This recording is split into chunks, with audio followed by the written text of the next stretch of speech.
Hi guys, Welcome guess back. who's back? S&H. I was gonna do S&H. Episode 4. Episode 4. Already. Oh my god, it's like Our a first 4-year-old month. baby now. First of all, I want to just talk about my sweater, how cute it is, and it says "You're boring." Bye. Okay.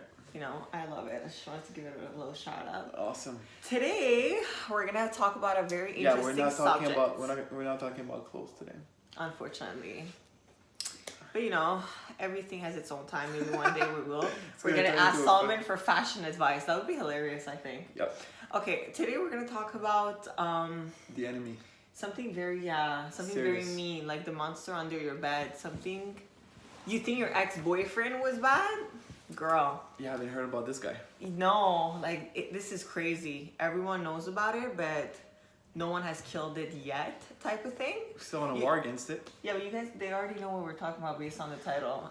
It was still funny. It was still worth doing it. We're gonna talk about carbs. Carbs. Yes, carbs are the new enemy. I Or the think second new enemy. Sugar is the new enemy. They've been an enemy for a while. Yeah. And we hate it. Carbs are so bad. You should not be eating carbs. No, they turn you JK. into this fat Potatoes. blob.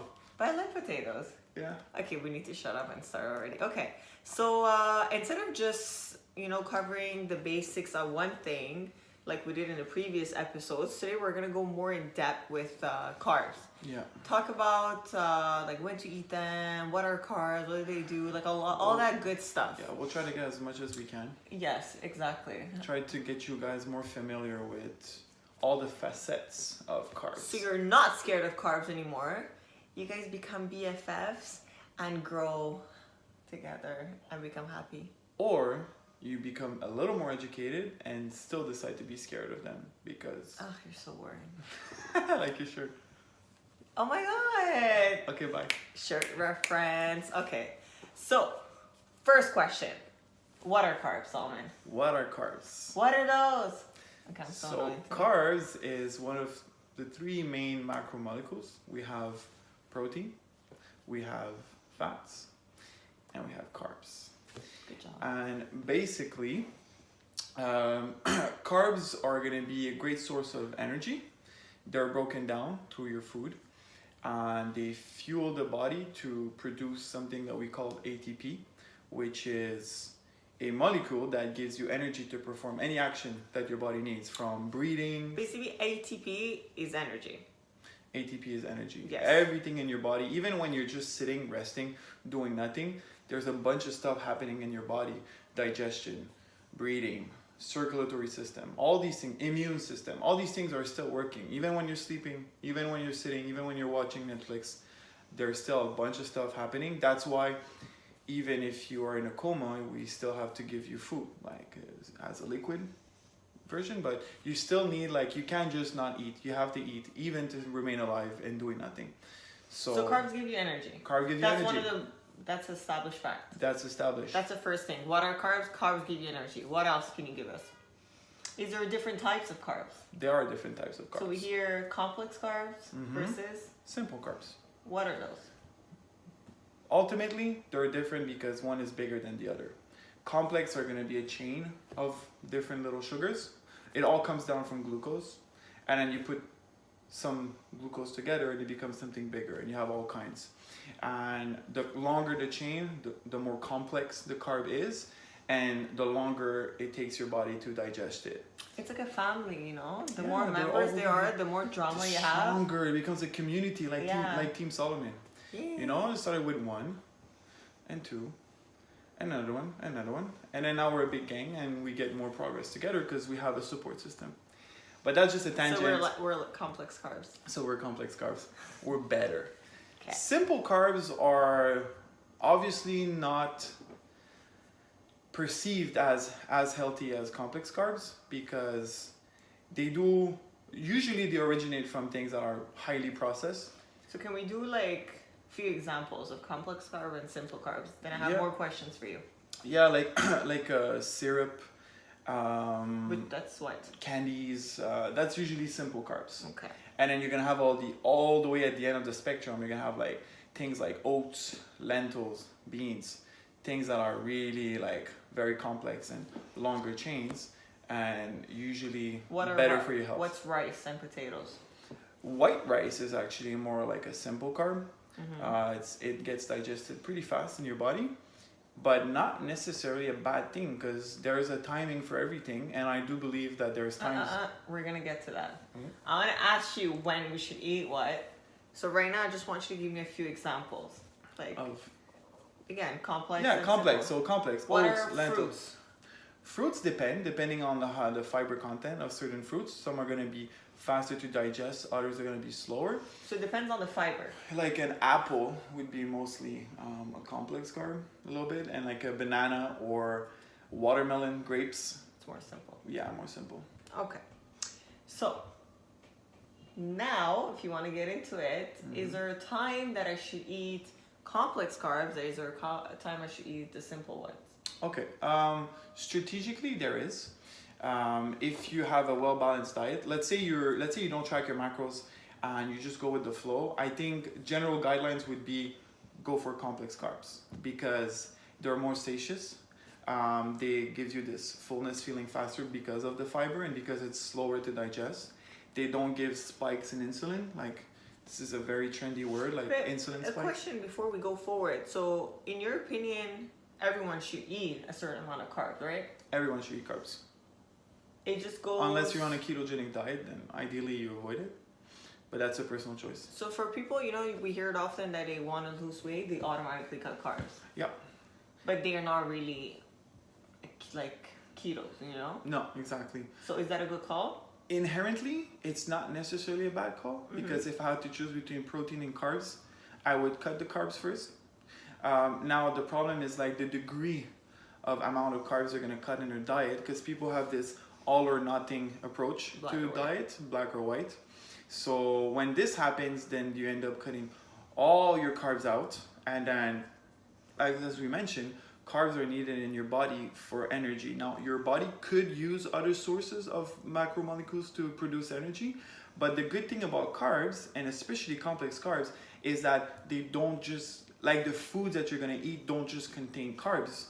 They also contain minerals and vitamins and all these things that you need. So cutting all your carbs out is also depriving your body from getting all the good stuff that you would get paired with your carbs. So I have a question because you're saying that our body's gonna use the carbs. How does it do that? Does it store it? Does it keep it? Is that why we become fat? Okay. Is it because the carbs just keep storing? How does that happen? So ultimately, there's two questions here. The first one you ask is, what does your body do with carbs? Yes. And the second was, where does it keep it? Is that the belly fat? Is that where it comes from? Is it? I don't know, shit. Okay, so let's first talk about what does the body do with carbs. Carbs is broken down into glucose, which is the readily accessible energy source. Your body uses it to perform all the actions. When you're in a workout, especially at the beginning to fuel performance, you're using your fast accessible sugars. Now, if you're in a position where there is no need for energy accessible right away, your body's gonna start storing it.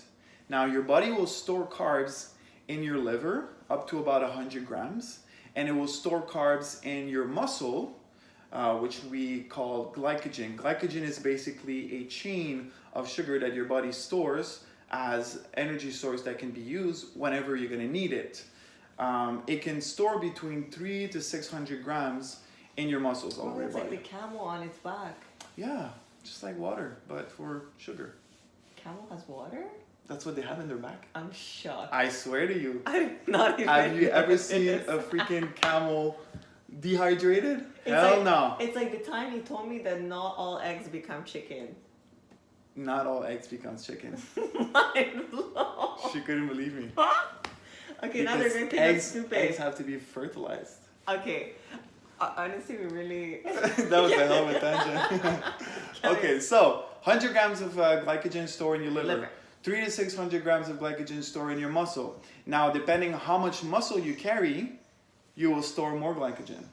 So I had more glycogen than Tom. I had this question on my Instagram recently, and the person asked if you can adapt to a higher carb intake. Well, if you see it that way, if you can increase your muscle mass, you basically, it's like this camel that has, let's call it a dromedary. Is that how they call it in English? What? Because the dromedary has one bump and the camel has two. I didn't even know what was in it. You're asking me for the name of it. Like, So what? that other camel type that has only one bump, imagine he like trains super hard and then there's a second bump that grows on his back. Oh, cute. He can have a bigger reservoir of water. Yeah, so the bigger you become, the more the more jacked you are, the more carbs you could store as glycogen. Because you want to store your carb as glycogen. That's what your body does first. Because it's an energy system that it demands less energy than converting the carbs into fats. That's the second step. Converting the carbs into fats called lipogenesis. That's when your body goes through a different process and then starts converting the carbs into a triglyceride, which is fat, and it will start storing it subcutaneously, like under your belly, under your thighs, and all these areas you don't like it, and it becomes another reserve of energy, because if there's a starvation tomorrow, then that's when your body's gonna go. Now. Okay, now. We talked about the body's gonna store it. Yeah, what does your body do with carbs after using as energy? It uses as a store. Okay, so we go back to the timing. To the timing. If we want to store the right amount and we don't want it to become fat, Yeah. when do we eat what type of carb? Before we even get into this, if you don't want to get fat, I've said it loud and clear many times, it's about energy balance. So if you keep yourself at maintenance, you shouldn't be storing more than what you have stored at the moment. Now, if you want to lose your store, basically becoming leaner, you need to be in a deficit. That will make your body need to use the store as energy source because you're consuming less than you're burning, and then get leaner. And then when you find you're lean enough and you're healthy enough at that level of body fat, you go back to maintenance, your new maintenance. You got to figure it out, guys. It's not just a little internet calculator that's going to give it to you. And you can use this as a reference, but you need to figure out how it works with your body. You will go back to maintenance and then remain the way you are without doing more additional stores. Okay. Now let's say we're aware of our calories. Yeah, so We just wanna know- energy balance number one. Okay. Now it's the famous carb timing and Okay, carb timing. you Now, know how we hear often, oh my god, you should not eat carbs after 7 p.m. or 8 p.m. okay, that's a myth that has been busted. Yeah. There's no, again, if you track your calories and then you're eating at maintenance, the timing of your carb, it's not a priority, guys. For the majority of my clients, I work primarily with intake, macro distribution, meaning how much protein, how much fat, how much carbs, and then that takes us really far on our journey. Now, once you want to start being a bit nitpicky and you want to time your meal, you have the discipline, because that's also very important. I can give you like the order I want you to eat it, but it might not be convenient with your lifestyle.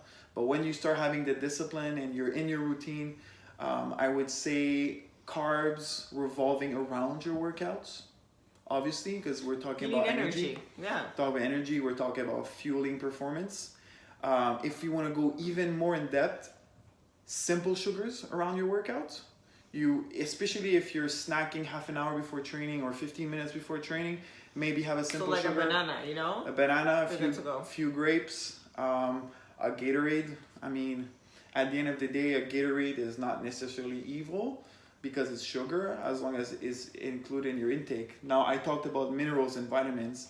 You might get more quality micronutrient. That's not the macro. Macro is protein, fat, carbs. Micro is vitamin A, B, C, and all the crap, and all the minerals. All the crap, it's good stuff. You're so rude. Great stuff. It's good stuff, guys. But all these things, your micro, are going to be more rich in an environment like a potato, a banana, and things like that, rather than a Gatorade. Mm-hmm. But when you're stacking calories on top of calories, you might go for your liquids that are fast accessible before your training. Now, your complex carbs could be at other times in your day. When? Before bed, if it's far from your workout, in the morning. You want something that's make you more full, so like we said, closer to bed, that could work. Okay, and what about those people that do carb cycling? Carb cycling. Who's that for? For anyone. Yeah. I mean, if that's something that's convenient for you, you can try it.